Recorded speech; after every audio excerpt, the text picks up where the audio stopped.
And welcome back to another episode of Debt Nation, where we are busy putting death out of business. Big task putting death out of business.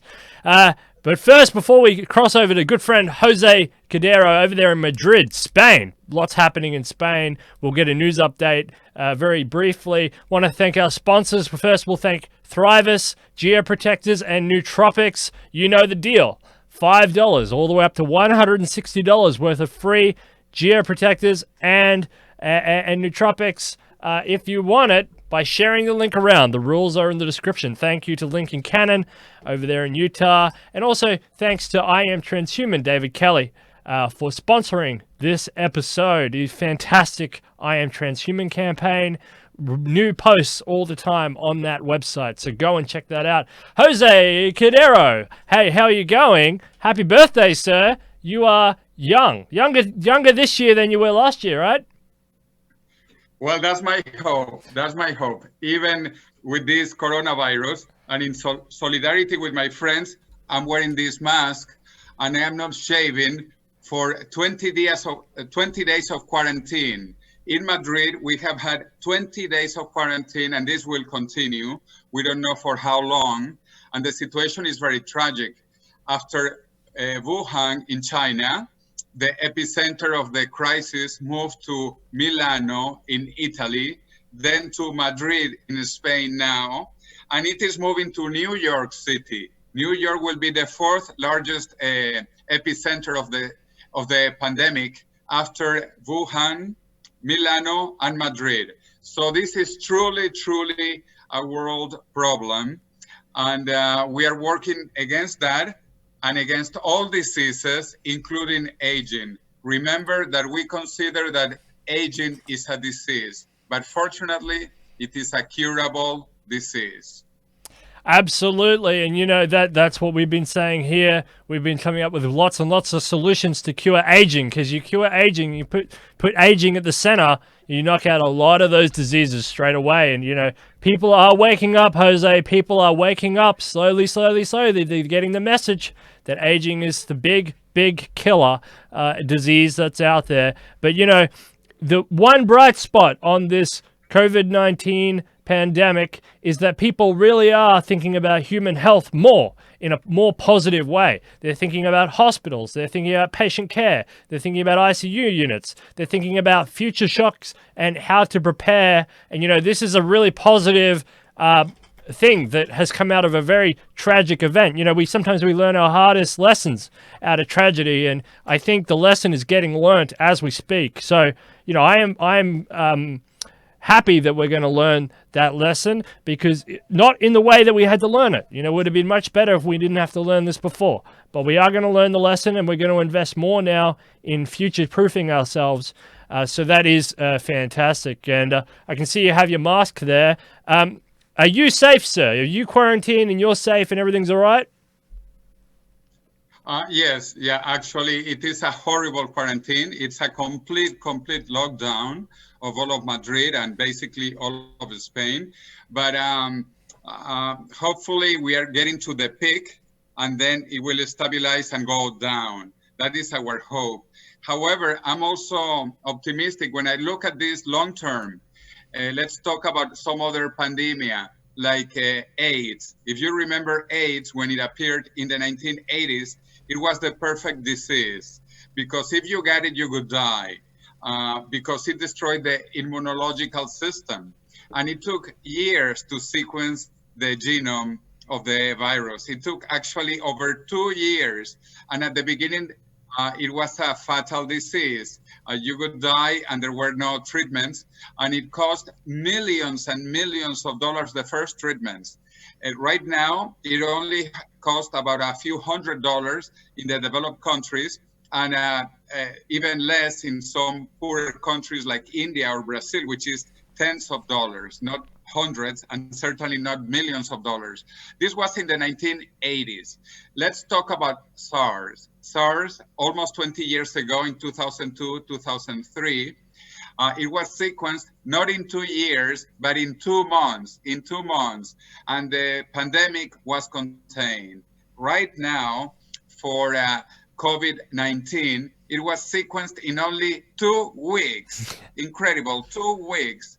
And people are working on vaccines and also antiviral treatments. I'm very sure that in the next few weeks, we will have first antiviral treatments, and then we will have a vaccine. So I forecast that in 10 years, or even less, maybe in 5 years, we will sequence the next pandemic in only 2 days. And the following one after that, we will do it in 2 hours. So this is truly exponential change. I repeat, over 2 years for AIDS, over 2 months for SARS, 2 weeks for COVID-19, and then we will move into 2 days, and then 2 hours, and then 2 minutes. This is how fast medicine and technology in general is advancing. It is truly exponential. That is why I think we will defeat all of these diseases. In fact, in this decade, the 2020s, I am pretty sure we will finally also get a cure, a complete cure for diabetes, for HIV, AIDS, and some other diseases that we have, not as they are now, because they are controlled, like diabetes and AIDS can be controlled, but they are chronic diseases. We will cure them in this decade. We will cure them, and we will cure COVID, and we will cure all of the other diseases. Eventually, our hope is that in 10 years, we will reach longevity, escape velocity, and by 2045, we will have commercially available, cheap rejuvenation treatments, and we will be able to live indefinitely for as long as we want in a youthful condition. Yeah, which means that we're going to go to Mars, and we'll segue into that in a second. But, you know, the other optimistic advancement that's happening on the other front is the AI revolution. And, you know, hopefully we'll see a AI predictor that, you know, can predict when and where these pandemics will happen before they even happen. So if your predictions are right, and there's no reason to believe that they're right, they're probably not optimistic enough. That would be my argument. Maybe 2 days is too long in the future, but that would be good. But you know, so maybe we're going to get to a point where we'll see an outbreak on the Earth. And say, bam, you know, this is where it's going to happen, and we can snatch it before it even breaks out into becoming, you know, something so serious as what we've seen. Predictive technologies are on the horizon as well. This would assist with combating disease, and I would like to see more preventative policies implemented, and that's the exciting thing coming out of the AI research, not just reactionary, but also preventative, and that's a really optimistic goal as well, and that's coming down the other side of the pipeline as well. So we're going to be able to respond to diseases better, like you're saying, but also we'll be able to predict them, find them, hone in on them, and crush them, defeat them, and never have to think about them again, and actually get on with going to Mars. Let's talk about Mars, unless there's anything else you wanted to add about COVID-19. How are you getting your food, by the way? Are you getting it delivered to you by a drone or an AI super ship, or what's happening? Well, we would love to have drones. We don't have them yet, but we have normal delivery services, which are following all the healthy guidelines by the Spanish government. But so everything is okay, but I hope we will have drones, as you mentioned. We will have robots delivering any food that we might need in 5 to 10 years for the next pandemic. All right. But hopefully, again, we will cure that right at the beginning, so it will not spread throughout the planet as well. Absolutely, and you know, like I said, you're happy birthday, by the way, and you know, let's go on to a cheery topic, which is Mars. You know, and this is something that's going to happen in your lifetime, in my lifetime, and with escape velocity. Hopefully, you know, we'll sit on a tourist ship together and we'll go and have a look at this new outpost. That would be good. I'd be down for that. I'd sit next to you on a voyage of that scale. But you've prepared a video. Well, you've shown us a video here. We're going to cross over to the video. We're going to watch this video, and then we're going to come back to you and get your thoughts on Mars, because Mars is around the corner. Mars is happening as we speak. So, Jose, I am now crossing over to the video.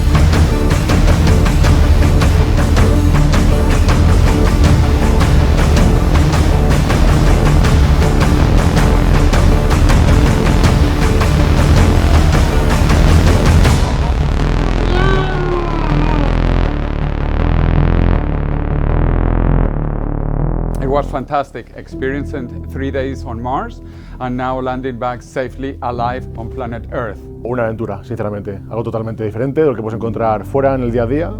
Es una experiencia que te saca totalmente de tu zona de confort, está totalmente en otro mundo, digamos, y tienes que adecuarte, la mentalidad cambiarla y el día a día hacerlo diferente de lo que sería fuera. Entonces, realmente es otro mundo. It was for me as a real candidate for a Mars 100 mission.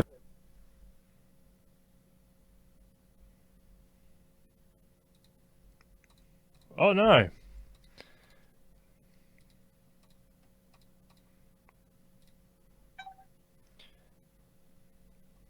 Let me just refresh the page. Jose, you were there. We saw you. Yes, that's me coming out of the simulation. That is what I want to talk about, the simulation on Mars. Absolutely. The So you will just play it again and splice it? yeah, sure. I think the video feed crashed for some reason. And by the way, sorry, I got a telephone call when we were talking. Oh, that's okay. So Well, I'll try and get this video working again, and I'll when I get it working, I'll finish that off. I know exactly where we crashed on, but so let's talk about this Life on Mars expedition that you've done. We'll get back to this video as soon as we can. I see you brought your friend. What's your friend's name?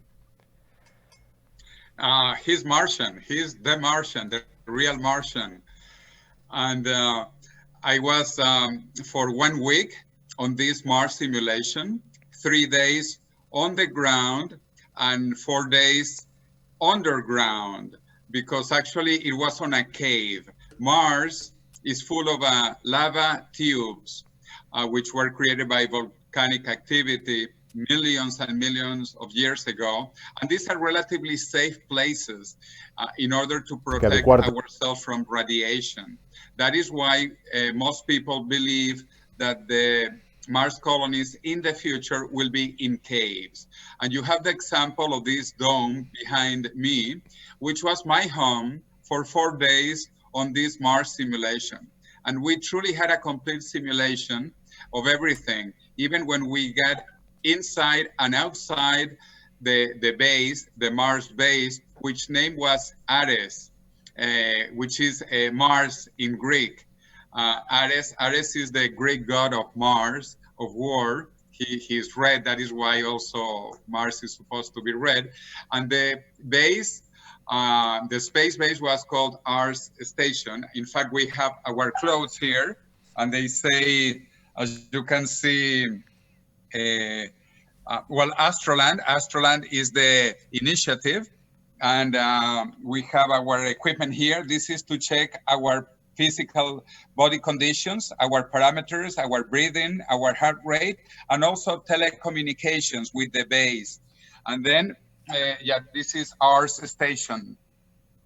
So it was a complete simulation. Also, when we got in and we got out of the Ares base, it took us half an hour for pressurizing and depressurizing when we went in or when we went out. Also, it would take us 20 minutes to communicate with planet Earth, because that is the time it takes for telecommunications, depending on the relative orbits of Mars and planet Earth, between 10 and 30 minutes to get the radio waves from Mars to Earth. So it was truly interesting simulation. Wow. And we did everything, also trying to find the Martians,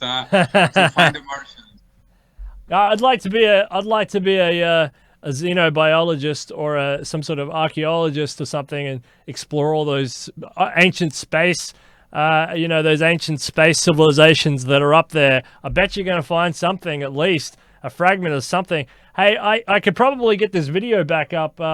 Let me just continue on with this video over here, and we'll get back to you in a second because this video is fascinating. It just the Vimeo player crash, that's all.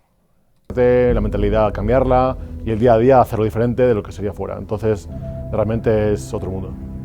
It was for me as a real candidate for a Mars 100 mission. I could really understand some issues that, for example, psychologists were talking about, and I really understand the importance of being open-minded and being able to solve all problems, because what we were doing for all the time there, it was troubleshooting and solving all problem by problem just to make experiments working, another experiments working, something else working, and this was really great because this is what I like. I feel absolutely great. It was a super great experience to be on Mars for 4 days. We were in a cave now, and then we always had those great moments every day where you went on an EVA, it's called an extravehicular activity, where you go out of the habitat where we were sleeping in, and then you were going out in the cave, and it just looked like Mars, because in Mars you're allowed to live in the lava tubes, so it's perfect. We can go for another 3 days! We can back home! Back home!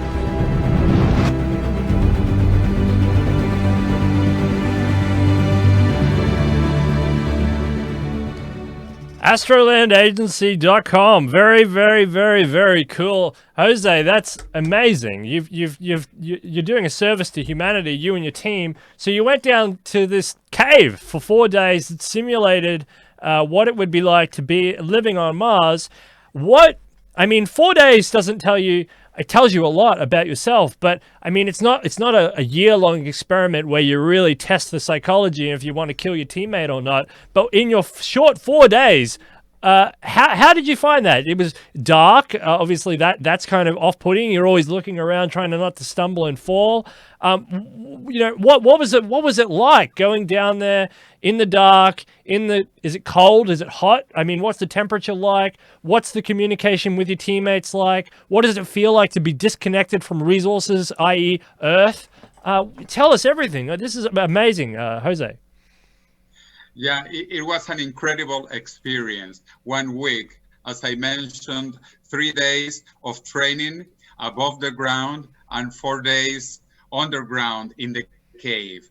You can see my other astrolanders. We were 5 in this first mission. This was the first time that we had a mission, a simulation in Spain. It is in northern Spain, in the near the city called Santander, in the province or state of Cantabria in Spain, which has many caves. And in one of those caves, then the Astroland operation created the Ares Space Martian base. We were 5 people, as I said. 2 people were in the engineering team. Engineering, basically getting all the equipment running, the maintenance, the engines, the heating, because it's very cold. Cold. Even in this cave, yeah, because this cave is underground, 2 kilometers deep, and then the temperature was about 10 degrees, but it could be even lower. Okay, 10 degrees Celsius, okay, above zero. Actually, on Mars, it is in the warmest time, when it is very hot in Mars, is 10 degrees below zero. That is the hot time on Mars, 10 degrees Celsius below zero, and it can get down to minus 60, minus 80 degrees Celsius below zero. Anyway, we had 2 people on the engineering maintenance team. Then we had two people on the scientific biology team that you mentioned. I was in that team looking for different life forms, viruses, bacteria, microorganisms. And in this special cave, actually, we did discover some amoebas.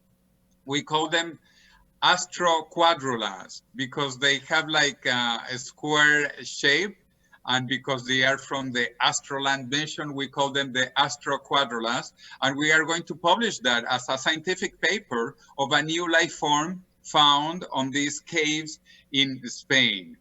But obviously the final objective is to get these people, to get the Martians. We don't think there are Martians this big, but there were probably bacteria on Mars because Mars had water for millions and millions of years.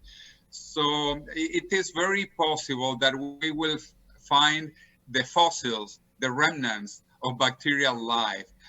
We will discover that, but why this is so important now? Because in 2020, we are going to have three missions going to Mars. One from the USA, NASA, one from China, and one from the United Arab Emirates. The missions from China and the USA are robotic missions that will land, or they will go on the ground surface of planet Mars, and they will have rovers, these little cars that are like robots that will go around Mars. The name of the NASA rovers is Perseverance, because it will be very perseverant on the Martians. And then the Chinese, they also have a land rover that will also go around the planet. The United Arab Emirates only has an orbiter. The orbiter means they will round and round and take pictures, analyze the atmosphere, gravity, and other things. So those are the three missions. There was a fourth mission from Europe and Russia, from the European Space Agency and Cosmos. But because of the problems early this year, and then now the coronavirus, the mission has been postponed for 2 years. Why 2 years? Because this is the window of opportunity when the orbit of planet Mars and planet Earth are relatively close, and it only takes about 8 months to travel. When they are very separate, it takes 2 years. So we have a window of opportunity to travel only 8 months to avoid the 2 years travel to get to Mars. Anyway, this is really incredible. Then 2020, right now in July, all the missions will leave in July. The window of opportunity is a couple of weeks, 3 weeks. So between the second week of July, the first week of August, the three missions, each one will decide the time. And it obviously depends on the weather conditions on the planet, on the Arab Emirates, on the USA, and on China. They will decide when to send the spacecraft. That will take about 8 months. So they will be arriving on Mars in February 2021. And immediately the Chinese and the Americans, they will send the rovers onto the surface of planet Mars. The European and Russian mission, it's a combined mission by the Russians and the Europeans, will leave in 2022 and it will arrive in 2023 on planet Mars. And by 2024, Elon Musk is talking about sending also a mission to Mars. So the private sector is coming in, and I find that incredible. Now it's not just governments, it's not only the states, big governments like the USA or China, or even wealthy governments like the United Arab Emirates, but companies. And not only Elon Musk with SpaceX, there are other people who have space plans, like probably you know Jeff Bezos from Amazon. He has another company called Blue Origin. They want to go into outer space, the moon, and maybe other planets eventually. And also Richard Branson, who founded Virgin Galactic. And Virgin Galactic also wants to begin traveling later this year or most probably next year into the orbit of planet Earth. They have a program to send several people. They are already selling tickets. If I remember properly, it was about $200,000 each ticket to orbit planet Earth on the Virgin Galactic spacecraft. Anyway, so space frontier is finally being open. We are going to outer orbit with tourists. We are going to the moon again. We are going to Mars, and we are going to discover incredible things. Yeah, it's finally starting to happen. You know, it's been etching out since, you know, the 1950s. It started with a bit of a splutter, but, you know, it's something that's so big and it's so endearing to the human imagination that it's been kept alive, and it's been kept alive even, you know, even through the down period. I mean, the worst period of space exploration has been the shuttle period, and they were still trying, and they were trying to innovate. The shuttle was an attempt at innovation. You know, they didn't really get the Werner von Braun's rockets. They didn't really understand that he didn't really want to go to the moon. He wanted to go to Mars, but you know, budgets came in, and they sort of slowed down a little bit with the shuttle, but they were trying to innovate, and it was a really good attempt. But now we're hitting this 2020 marker where there's a space race. It's a race to space. Everybody wants a piece of space. The private sector wants a piece of space. The governments want a piece of space. And, you know, that's good for humanity, Jose, because if you want a piece of space, it's going to make space more accessible for everybody and for every sort of creative ingenuity that's going out there. If you want to go and do xenobiology, if you want to you know, go find fossils or bacteria, plenty of ice sheets on Mars. You can go and get some ice core samples and find that bacteria to prove that alien life is real. You might be able to do that in the future. You know, I was just thinking about what you said before about the temperatures in these caves.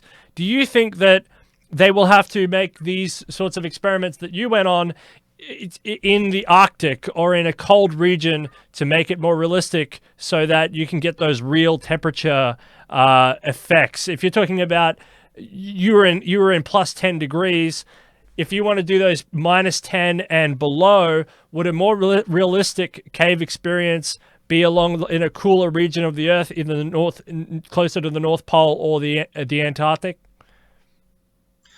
Yes, that is certainly a possibility, but we don't really need to do it.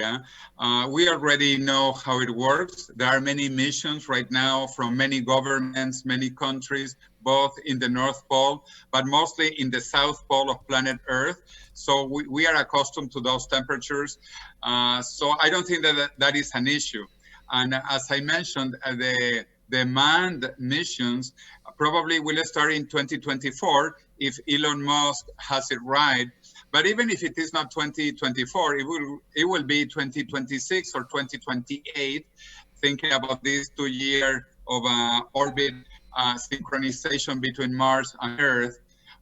So it will happen, and the temperature is not really an issue because we are warm within the home base in the lava tubes on Mars once we have all the equipment working. So it really is not a constraint. But what is truly important is the next few years will change humanity, and not just because we will cure COVID and similar pandemics, but also because we will see life and our planet and the universe with a new face, with new eyes. To me, this is an incredible moment in human history, only similar to other two moments. This is the third in terms of exploration, human exploration. We human beings, we evolved in Africa, maybe 2 million years ago, 1 million years ago. Homo sapiens, our species, is only about 100,000 years old. Our own species, about 100,000 years ago, we evolved in Africa. And we left Africa maybe 70,000, 50,000 1,000 years ago.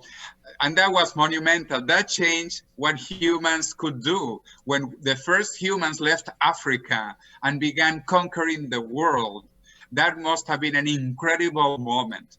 The second one was about 4 centuries ago, with the European exploration of the world.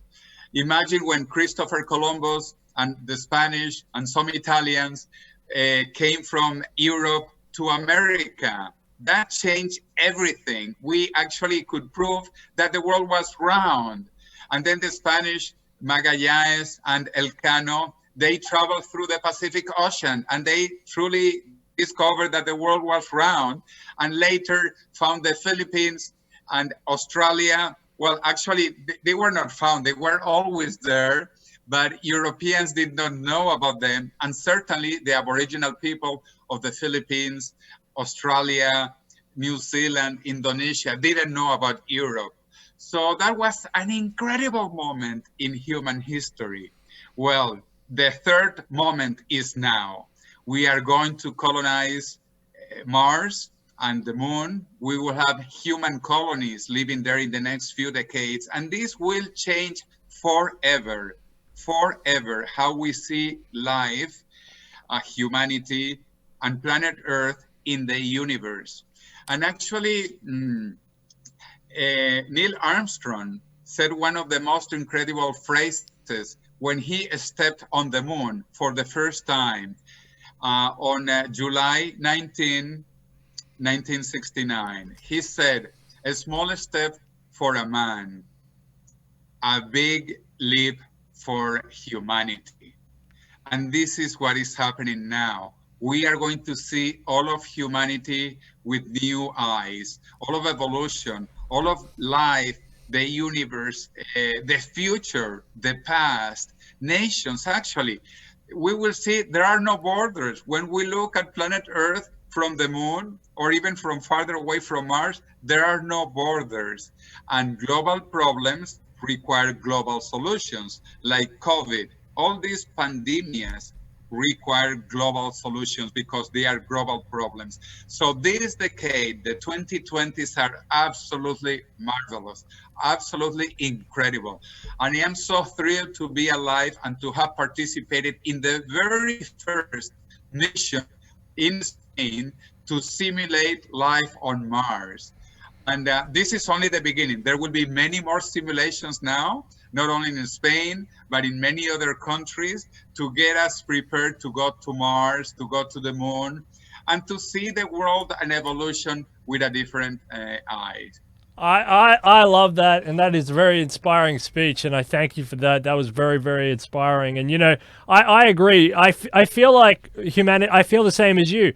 And I do not want to, for 1 second, detract from anything you've said, but I kind of always thought it in this sort of 3-step process as well. Step 1, humanity longed for what it couldn't have. They looked up at the moon and they said, wow, I really wish we could go there and see that and do whatever that was. They deified it for the start and they longed for it. They finally got to the moon and they were a little bit traumatized because of the fact that they thought they were kind of above the animals and that they were kind of above because of their civilization. And they realized, wow, actually, you know, we're part of Earth. We don't have borders. It's a little bit artificial, the human constructs. We need to work together. And they were kind of a bit traumatized. But now, you're right, now in the 2020s and going forward, humanity is realizing the opportunity and embracing the opportunity and looking at it with optimistic eyes as opposed to longing or scared and frightened. Now they're actually seeing the opportunity in the advancement, in the Martians. No, and I agree with your notion because, you know, I always thought and I always assumed that when we got to space, humanity would just be a participant in a collection of players in the galactic scene. Like, we would have our part of the universe that we colonize, and some other species will probably have their part of the universe that they colonize. And if we don't get out there now and start doing what we can to live on the moon, to live on Mars, to live on the asteroid belt, to live out into the further into the planets, then somebody else will beat us to it. And that's kind of how I thought about it. So I think we need to act. We need to act now. You know, how did you when you were in the simulation, Jose? What did you eat, and how did you eat? Well, we simulated everything to the best standards that we have. So we actually ate what is famously known as astronaut food, which is basically dried food. Probably you have seen even ice cream that is totally dried, and then we would have to put some water. We could also warm it, but it was basically powder meat, all powder meat, prepared on Earth. And eventually, though, we also were creating some hydroponic cultures, hydroponic using water. And also the idea was to recycle water and actually not water, but urine and also feces. Because all of these can be actually recycled. Many of these ideas have been developed by private companies, like I'm showing here Elon Musk, the huge visionary born in South Africa, who studied then in Canada and now is in California. And his company, SpaceX, that has these fantastic plans to go with the big Falcon rocket to Mars, probably in 2024 or most likely 2026, 2028. So he's simulating everything, and he's going to send actually many things on the first unmanned missions to have all the equipment already on Mars. The equipment has to be there for the first mission to arrive. But then we will be arriving there, and we will take food and many things. Talking about sending things to Mars, I just have my boarding pass to go on this NASA mission with the Perseverance rover that is going in July 2020, as you can see. And NASA issued this for people who wanted to get sun miles. So I am going to get a lot of mileage with this trip to Mars. Obviously, it is only a virtual trip. I will not go there myself, but Perseverance, the rover, he will actually represent all of humanity. We also had a little rover in our simulation. We had some robots, and we have also 3D printers. This is very important. 3D printers are fundamental because we need to be able to print anything. We cannot rely on planet Earth, on our main base in Spain, the USA, China, anywhere. No, we have to print locally everything. And that actually can be done with 3D printers. I remember when I was in Singularity University, we had a team in the year 2010 who created 3D printers for space, 3D printers that work with no gravity. And those 3D printers that were designed in 2010 at Singularity University are now in the International Space Station. The company that my students founded is called Made in Space, a fantastic company made in space. They are located at NASA Ames in Silicon Valley, and the printers that they began in university, now they have in the International Space Station. Well, we need to have some of those printers and many others on Mars, because it is also farther away.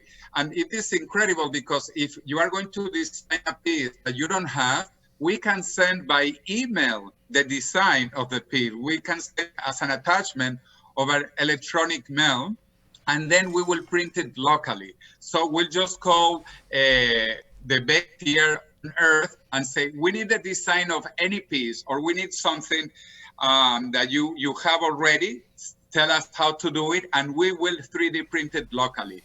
So that is why we had also 3D printers, small robots, and many other things that we would need to survive on Mars, and eventually also to 3D print food, because we will be able eventually to 3D print food. But food is very simple, and we are very simple also, human beings.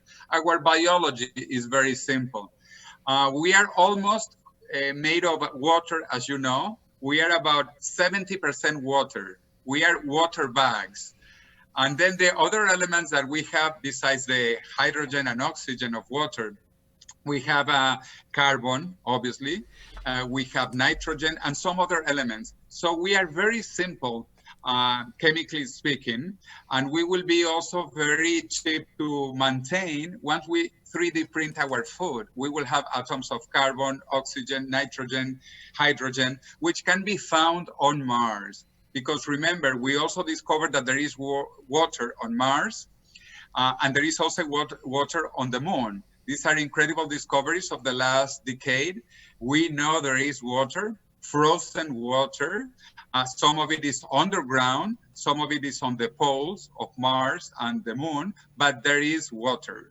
So that is fundamental. That is hydrogen and oxygen, and there is also nitrogen, and there is carbon. So we have most of the materials so that we can 3D print food, and we can 3D print any other things eventually. So this water that's on Mars that we need to,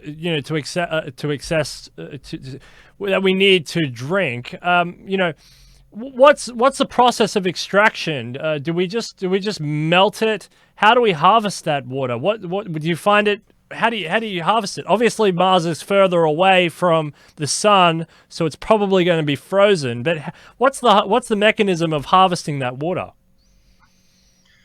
Yes. Well, if you have seen The Martian, which is a fantastic movie, very accurate in terms of the science, and Matt Damon does a fantastic hero role. In The Martian, actually, he talks about all of this, about hydroponic cultures to have food before the explosion. And he creates a little potato factory using his own excrement as fertilizers, which is truly interesting. So in fact, we can recycle most of things. We can recycle the water we consume, we can recycle the food we consume, we can have fertilizers, we can have recycled water, we can have the hydroponic cultures.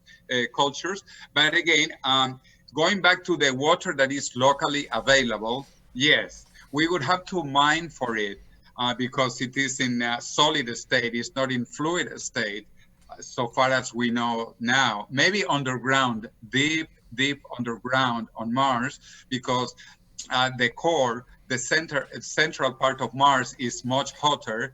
There might be some water in liquid form, but at high pressure. We don't know anyway. But on the surface, there is water, and we would have to mine it and then heat it to make it liquid and more useful to humans. But again, this is feasible, this will be done, and we will be carrying anyway lots of water with us when we go to Mars for the first time, and we can continue recycling that water and recycling our feces, our excrement, because they can be used, as Matt Damon showed in The Martian, to create potatoes, to make potatoes. Yeah, and you know what you can do with potatoes? You can make vodka, and then you can be a drunk Martian. No, I'm just kidding. But yeah, no, this is good news if you like potatoes. So that's good. No, look, I guess the other question is how large was your team that you took down to your facility there in Spain? How large was the team, and what was the support per member, the live support, not all the other manufacturing and all that, just per team member? How many people on Earth supported a member of the team? Well, very good point. I didn't finish explaining, but we were five astronauts, or as we called ourselves, astrolanders, because the agency is called Astroland. So we were 5. 2 were in the engineering maintenance team. 2 were in the science, biology, astrobiology team, which I led. And 1 was in the psychology team. Because it is very important, as you mentioned, how we change psychologically imagine 5 people going 8 months together on a spacecraft to Mars. Is really incredible. Very tiny space, very crammed, all these 5 people. In fact, we were from 4 nationalities, and the common language was indeed English. That was the common language between the 5 of us from 4 nationalities and 3 different teams. Okay, so inside we were 3 teams. Engineering, maintenance, 2 people. Science, biology, 2 people. Psychology, 1 person. Outside on the base, the command center on Earth, which was located in Santander, Cantabria, Spain, we had doing different things, almost 10 people. 1 or 2 just for communications, because we were continuously on communication. Some for actually looking at our vital signs, as I showed here. They were monitoring everything on our bodies. Also, we use this to communicate between the base on Mars and the command center on Earth, and especially when we were outside the base, because we did many EVAs, which are extra vehicle, what is it called? I forgot now. EVA, we always call it EVA when we went outside, okay? Yeah, extra vehicular activities or something like that. Anyway, the EVAs. So we would have to be communicated and monitored. They were monitoring our heart, our breathing, our temperature, our oxygen, if we had enough oxygen. So we had that kind of support. And obviously, then we had people designing the missions, what we had to do every day. Because every day, since we woke up at 7 a.m. until we went to bed at 11 p.m., we had activities. And each activity was decided by the command center on Earth. Obviously, we had some leeway to change activities because we had to wait 20 minutes for the commands from Earth. And if there is an emergency, we have to take action. And in fact, one time, one night, we had problems with the heating.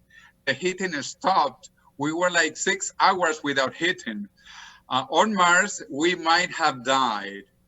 At 10 degrees above 0, it was not so critical, which was the condition on our cave in Spain. But it could have been horrible on planet Mars. Anyway, we also have redundancy. We had several equipments for different activities, not all the time. We didn't have enough heaters for the whole base, but we did have for a little space. So we were all warm up in a small pace in the space base. So anyway, all of these things can be simulated with the support of the ground command. As I mentioned, all together on surface up to 10 people, and we were 5 people underground on Mars. Wow, that's so cool, and that experience is absolutely incredible. Astrolandagency.com if people want to see more of that.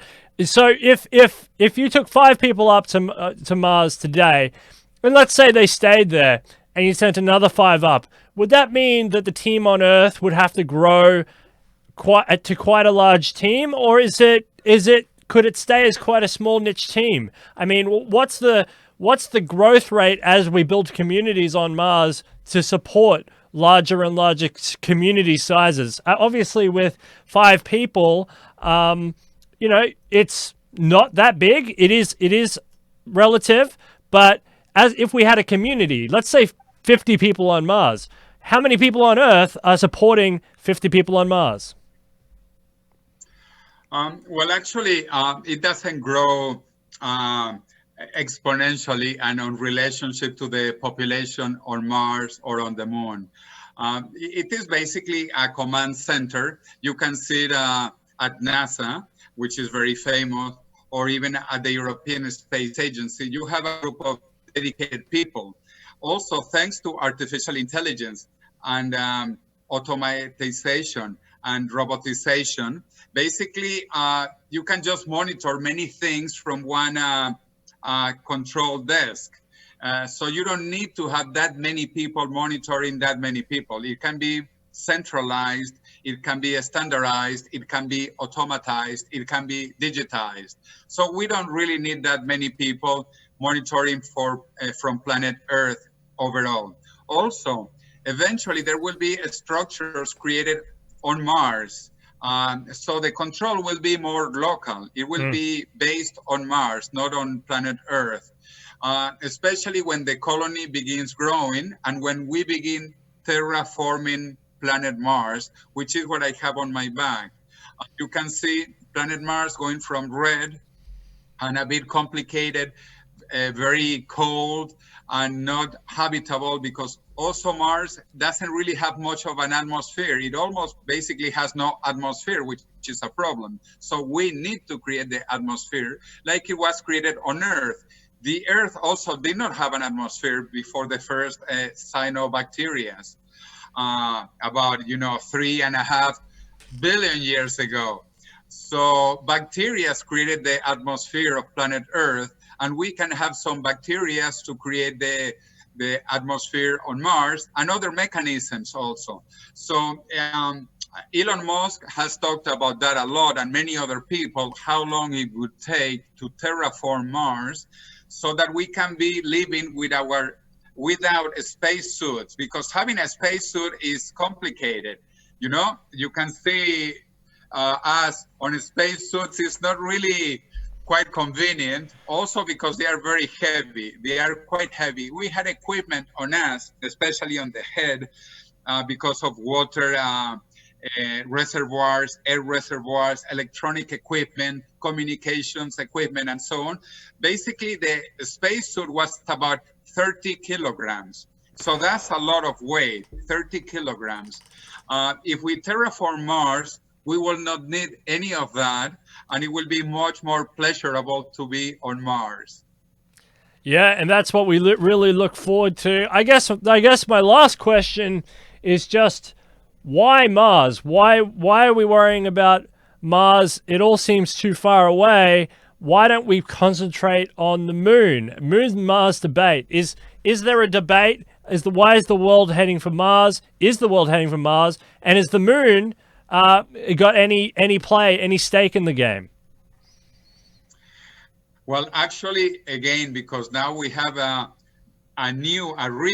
big space race, an exponential space race. We have countries and we have companies. And it is not like in the old space race, only two countries, the Soviet Union and the USA. Not anymore. Now we have the USA, we have Europe, we have Russia, we have China, we have India, we have the United Arab Emirates, and we have Israel, among many other countries as countries. Then we also have entrepreneurs. As I mentioned, we have Elon Musk and SpaceX, Jeff Bezos and Blue Origin, Richard Branson and Virgin Galactic, and many others that will come soon. So it is incredible. So in order to have more competition, we will be colonizing different places, maybe even asteroids. We don't need the whole planet Mars or the moon. We can have a small asteroid, for example. But okay, why Mars? Well, because Mars is a real planet. It is an independent planet. Its orbit has nothing to do with our orbit of planet Earth and our moon, because the moon rotates around planet Earth. If anything happens to planet Earth, it will most likely happen to the moon too. Imagine a huge meteorite crashing against planet Earth or against the moon. It will have an impact because the moon is also pretty big. The moon is one of the largest satellites, natural satellites of the planets, and actually is the largest in relative size compared to the planet of origin. So the moon is huge compared to planet Earth, and it would have a big impact. In fact, the tides, the ocean, the sea tides are controlled partly by the moon, because the moon really has a lot of impact on what happens to planet Earth. So going to Mars guarantees us that we are away on a totally different rotation, and nothing that affects the Earth will affect Mars, at least not for several billions of years, okay? Because then eventually the sun will grow and finish and so on. That will affect Mars too, but that will be in billions of years. So for the next few billion years, it is okay to be on Mars. We will take a few years to terraform it. And it is a planet that can be terraformed, we believe, eventually. It has a lot of lava caves to be protected from space radiation. And different governments and different companies want to go to both places, which is fine. We will go to the moon and we will go to Mars. Each one has advantages and disadvantages. One of the advantages of Mars is that it has a day of also 24 hours, which is quite unique because some planets have days of 15 hours or 52 hours. You know, Mars has a day of 24 hours and 37 minutes, which is fantastic. We would get 37 minutes more of extra sleep on Mars. Also, we will be lighter because there is a lot less gravity on Mars. The gravity on Mars is about a third of the gravity on planet Earth. So I recommend all fat people to go to Mars. They will be lighter. But anyway, so if we go to Mars, we will develop a new, separate, independent human civilization. It will be related to ours because we are only 8 months with current technology. Eventually, it will be 6 months and then 4 months and maybe even faster to go to Mars. We don't know yet. But it will be basically, in a way, somewhat independent, at least at the beginning. The moon is very close, very, very close. The Apollo took 3 days to go from planet Earth to the moon, and they actually were very slow. We can go in 1 day. So 3 days is a long time to go to the moon. So the moon is relatively very close, but because it is synchronized, the moon is synchronized to the Earth. They are looking at each other always, as you probably know. So the dark side of the moon is dark side, and we have never seen it until now. Actually, the Chinese send a space probe to the dark side of the moon, and they discovered many interesting things. This was the first time that anyone sent a spacecraft to the dark side of the moon, and it was the Chinese. So I like that the Chinese are in the space race, and the Israelis, and the Arabs, and the Indians, and the Russians, obviously, and the Americans, and the Europeans. So anyway, everybody is getting on to going to the moon and going to Mars. And there are advantages and disadvantages. We will learn from every different experience. Going to Mars is, in a way, more long-term for the future of what is going to happen with humans. In fact, I want to recommend to you 2 books I'm reading now in this time of quarantine. I'm reading many books, including some books I just got physically, not Kindle, electronically, but physically before the quarantine. And I want to show them to you. This book by Michio Kaku, The Future of Humanity, that includes terraforming and space travel. Fantastic book. The other one, which I love, is by Australian David Sinclair, Lifespan. So this is a great book, fantastic book that talks about, subtitle says it all, why we age and why we don't have to age. It's really beautiful. So it has to do with the ideas of longevity, which is also my book. I recommend to all of you, at least in Kindle version, which is The Death of Death. La muerte de la muerte. Right now in Spanish, Portuguese, coming out soon in Russian, then in German, and then in more languages, eventually also in English. In English, there are other books already about longevity, like I mentioned, Lifespan. So I recommend Lifespan in English before my book, The Death of Death, comes out in English too. Absolutely, yeah, and I've been waiting for that. The English version of The Death of Death. I've seen it everywhere. I've seen you with the big stack of it, signing it away. It's fantastic to see. I'm looking forward to reading it, and I want to read these other books as well. I'm a big reader. I really love reading, and all the book recommendations you're sending this way, fantastic. David Sinclair, I actually watch a lot of him on YouTube. I'd love to have him on the show at some point. He's a very, very bright mind in the anti-aging arena.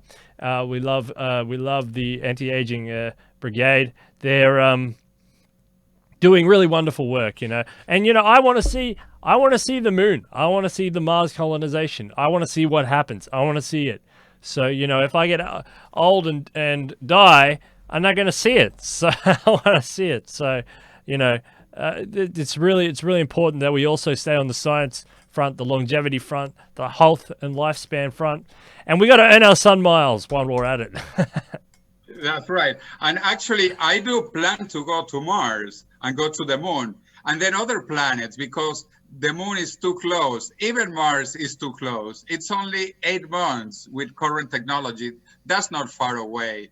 Once we live long enough and we don't age, as David Sinclair says, once we don't age, we have plenty of time to go to many planets and experience many things in the universe and to realize how small we are. As Carl Sagan, this very famous, fantastic physicist, astrophysicist from the USA, Carl Sagan, he actually said that the Earth was a pale blue dot.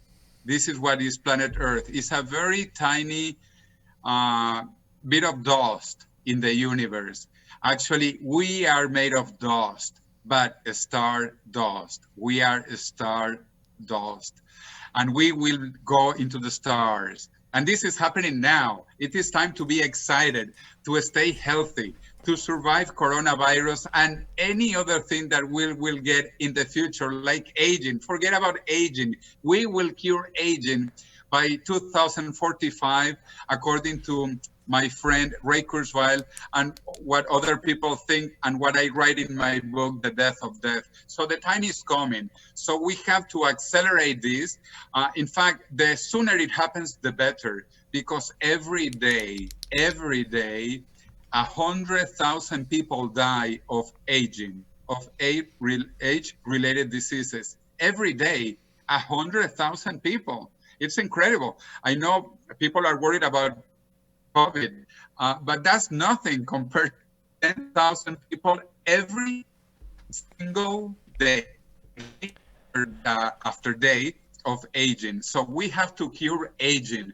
Aging is the mother of all diseases. That is why we need to cure aging. And we have seen it with the COVID-19 pandemic, because the people who are more susceptible to die are the oldest people, the people who have aged the most. So we have to rejuvenate these people. We have to stop aging. Life is a human right. It's the first human right. There are no other rights if there is no life. And it is the most important right, the right to life. We have to cure aging for everybody, and we have to cure all diseases. And we will do it if we move faster. We are in a beautiful time. We are between the last mortal generation and the first immortal generation. And also, we are between the last only Earth-based generation and the first multiplanetary generation.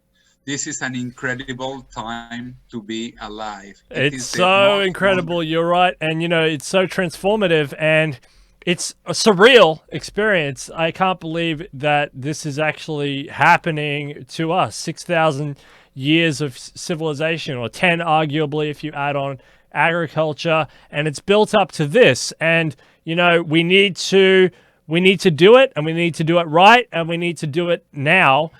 We need to cure aging. We need to get to the stars. We need to get our AI under control so we can use it in an ethical, useful way. We need to cure lots of these other diseases that fall out of the purview of aging. And we can do this as a species, and we can go and see the pale blue dot from the perspective that Carl was talking about, and I think that would be the moment of ecstasy. Yes.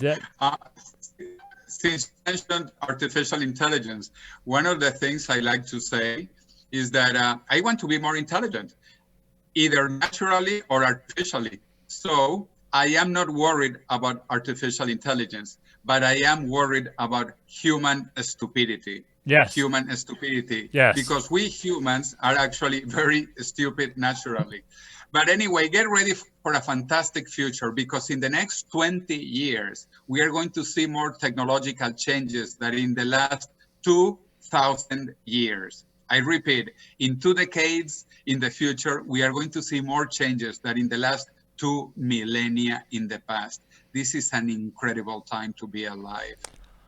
Well, thank you very much for coming on the show, Jose. You're always a fantastic guest to have on. I really appreciate your time. Yeah. We're going to go to Mars, Jose, and we'll go to the moon, and we'll have a great time. And say goodbye to your friend for me, Mr. Martian. I know he's there somewhere. We wish him well as well. Well done on this Astroland Interplanetary Agency experiment. I think that's absolutely fascinating, and I encourage people to look at it, and I'll leave a link in the description. And I want to thank everyone who is supporting the show to keep it on the road in these stressful times. So thank you, everybody. And yeah, let's do it. Let's put aging out of business. Let's put death out of business. And also check out these books by David Sinclair and Michio Kaku, a great scientist in his own right, physicist, right? I think. Yes. Let's learn more about Mars. We had the Mars Planetary Society here on the show before, but I love space. Let's talk more about space. I want to see more space. Thank you very much, Jose. Fantastic guest. Fantastic stuff. And happy birthday, sir. Happy birthday. Thank you. Thank you. Next one on Mars in 100 years or 50 years, sometime in the future. 100%. I'll see you there. And look after yourself in the current pandemic. One of, the last one in the great one in humanity, hopefully. Let's hope so. All right. That's Jose Cordeiro. I'm Steel Archer. Thank you for watching Detonation, where we're busy putting death out of business.